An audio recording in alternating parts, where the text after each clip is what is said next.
আগামীকাল প্রথমবারের মতো অস্ট্রেলিয়ায় ও স্কটল্যান্ড দ্বিপাক্ষিক টি-20 সিরিজের মুখোমুখি হতে যাচ্ছে।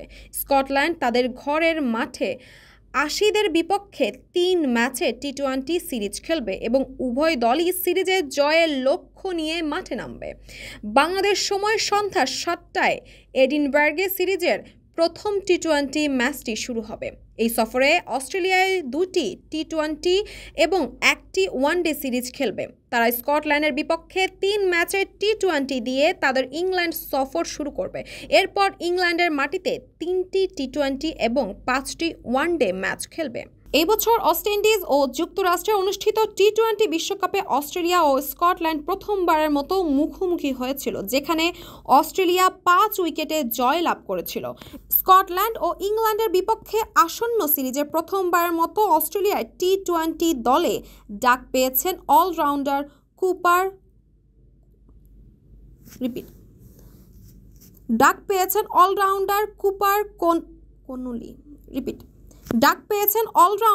কুপার কোনলি এবং মার্কুটে batter Jake Fraser McGurk David one.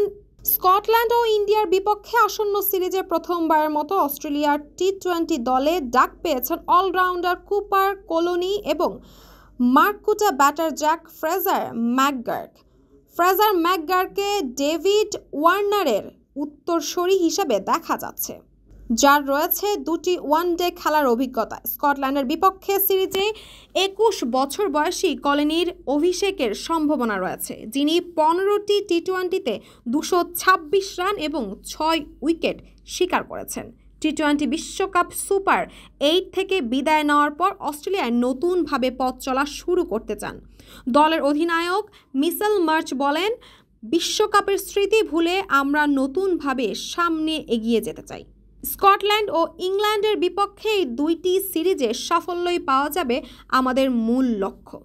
অস্ট্রেলিয়ার বিপক্ষে সিরিজের জন্য ১৭ সদস্যের দল ঘোষণা করেছে স্কটল্যান্ড, যেখানে সর্বশেষ টি-20 বিশ্বকাপে ১৫ জন সদস্যকে রাখা হয়েছে।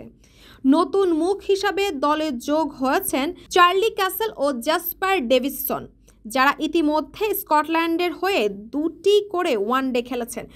বিশ্বকাপের গ্রুপ পর্ব থেকে হতাশাজনক বিদায়ের পর স্কটল্যান্ডের অধিনায়ক রিচি বেরিংটন অস্ট্রেলিয়ার বিপক্ষে সিরিজে ভালো করার ব্যাপারে আশাবাদী। তিনি বলেন, অস্ট্রেলিয়ার বিপক্ষে সিরিজটি আমাদের জন্য খুবই চ্যালেঞ্জিং হবে, কিন্তু আমরা ভালো করার জন্য প্রস্তুত।